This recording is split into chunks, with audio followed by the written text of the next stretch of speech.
जय श्री राम।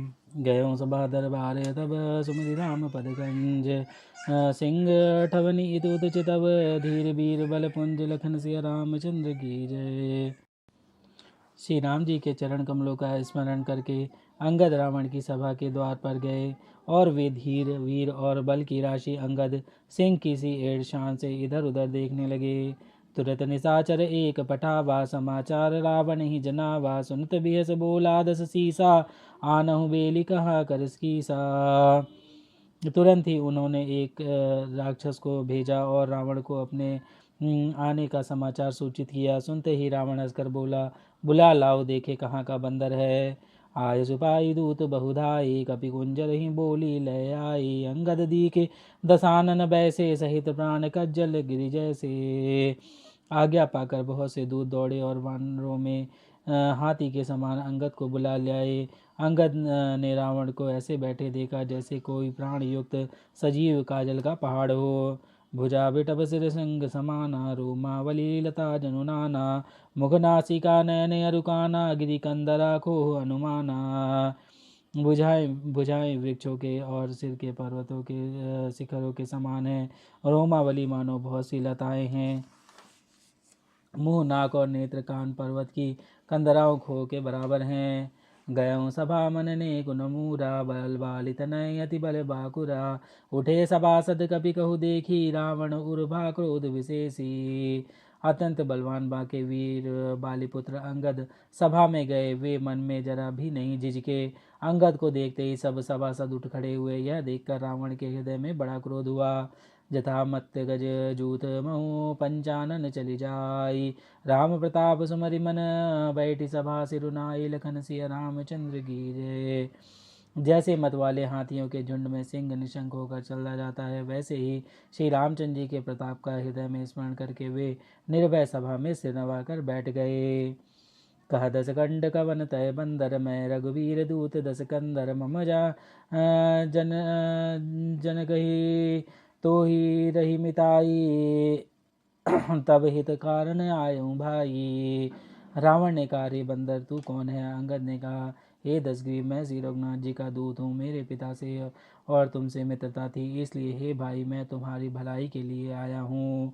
उत्तम कुल पुलस्ति करनाति शिव विरंच पूजहूँ बहुभांति।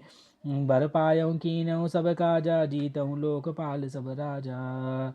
तुम्हारा उत्तम कुल है, पुलस्त ऋषि के तुम पौत्र हो। शिव जी और ब्रह्मा जी की तुमने बहुत प्रकार से पूजा की है, उनसे वर पाए हैं और सब काम सिद्ध किए हैं। लोकपालों और सब राजाओं को तुमने जीत लिया है।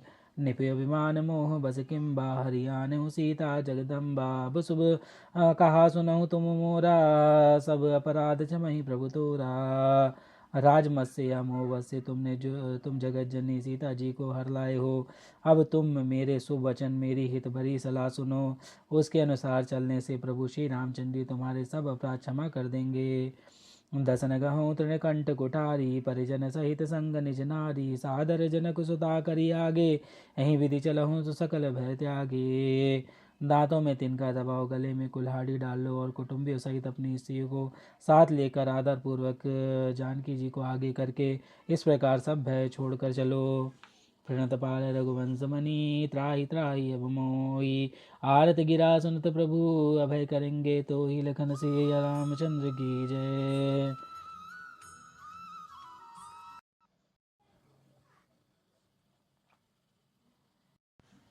और हे शरणागत के पालन करने वाले रघुवंश शिरोमणि श्री राम जी, मेरी रक्षा कीजिए रक्षा कीजिए। इस प्रकार आर्त प्रार्थना करो। आर्त पुकार सुनते ही प्रभु तुमको निर्भय कर देंगे। रे कवि बोध बोल संभारी मूड न जाने मोहि सुरारी। कहु निज नाम जनक कर भाई के नाते मानही मिताई। रावण ने कहा, अरे बंदर के बच्चे संभल कर बोल। मूर्ख, मुझ देवताओं के शत्रु को तूने जाना नहीं। अरे भाई, अपना और अपने बाप का नाम तो बता, किस नाते से मित्रता मानता है। अंगद नाम बाली कर बेटा तासो कबहु भई। ही बेटा अंगद बचन सुनत सकुचाना रहा बाली बानर में जाना। अंगद ने कहा, मेरा नाम अंगद है, मैं बाली का पुत्र हूँ, उनसे कभी तुम्हारी भेंट हुई थी? अंगद का वचन सुनते ही रावण कुछ सकुचा गया और बोला, हाँ मैं जान गया, मुझे याद आ गया, बाली नाम का एक बंदर था। अंगद ताहि बाली कर बालक, उपजल सुबंस अनल कुल घालक, गर्भ न गयऊँ व्यर्थ तुम जायऊँ, निज मुख तापस दूत कहायऊँ। अरे अंगद, तू ही बाली का लड़का है। अरे कुलनाशक, तू तो अपने कुल के कुल रूपी बांस के लिए अग्नि रूप ही पैदा हुआ, गर्भ में ही क्यों ना नष्ट हो गया? तू व्यर्थ ही पैदा हुआ, और जो अपने ही मुँह से तपस्वियों का दूत कहलाता है। अब कहूँ कुशल बाली कहीं भी ऐसे वचन तब अंगद कहीं दिन दस गए, बाली पही जाई बूझऊँ कुशल सखा उर लाई। अब बाली की कुशलता तो बता, वह आजकल कहाँ है? तब अंगद ने हंसकर कहा, 10 कुछ दिन बीतने पर स्वयं ही बाली के पास जाकर अपने मित्र को हृदय से लगाकर उससे कुशल पूछ लेना। राम विरोध कुशल जसी होई, सो सब तेहि सुनायऊँ सोई, सुन सठ भेद होई मन ताके, सी रघुवीर हृदय नहीं जाके। श्री रामचंद्र जी से विरोध करने में जैसी कुशलता होती है, वह सब तुमको वैसे वे सुनावेंगे। हे मूर्ख, सुन, भेद उसी के मन में पड़ सकता है, भेद नीति उसी पर अपना प्रभाव डाल सकती है जिसके हृदय में श्री रघुवीर ना हो। हम कुल घालक सत्य, तुम कुल पालक दस शीस, अंध्यों बधिर न अस कहीं, नैन कान तब बीस, लखन सिया रामचंद्र की जय। सच है, मैं तो कुल का नाश करने वाला हूँ, और हे रावण, तुम कुल के रक्षक हो। अंधे बहरे भी ऐसी बात नहीं कहते, तुम्हारे तो 20 नेत्र और 20 कान हैं। से विरंच सुर मुनि समुदायी, चाहत जासु चरण सेविकाई, तासु दूत होई हम कुल बोरा, यसु मति उर बीहन तोरा। शिव, ब्रह्मा आदि देवता और मुनियों के समुदाय जिनके चरणों की सेवा करना चाहते हैं, उनका दूत होकर मैंने कुल को डुबो दिया, और अरे ऐसी बुद्धि होने पर भी तुम्हारा हृदय फट नहीं जाता। सुनि कठोर बानी कपि केरी, कहत दसानन नयन तरेरी, कर तब कठिन वचन सब सयऊँ, नीति धर्म मैं जानत हूँ।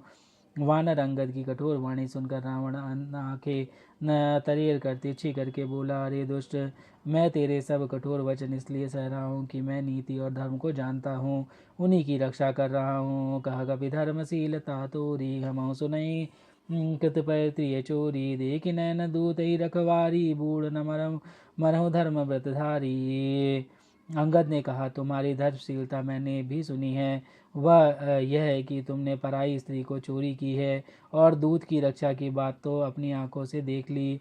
ऐसे धर्म के व्रत को धारण पालन करने वाले तुम डूब कर मर नहीं जाते। कान नाक बिनु भगनी निहारी, क्षमा कीन तुम धर्म विचारी, धर्मशीलता तब जग जाही, जागी पावा दरसु हमहु बड़ भागी। नाक कान से रहित बहन को देखकर तुमने धर्म विचार कर ही तो क्षमा कर दिया था। तुम्हारी धर्मशीलता जग जाहिर है, मैं भी बड़ा भाग्यवान हूँ जो मैंने तुम्हारे दर्शन किए।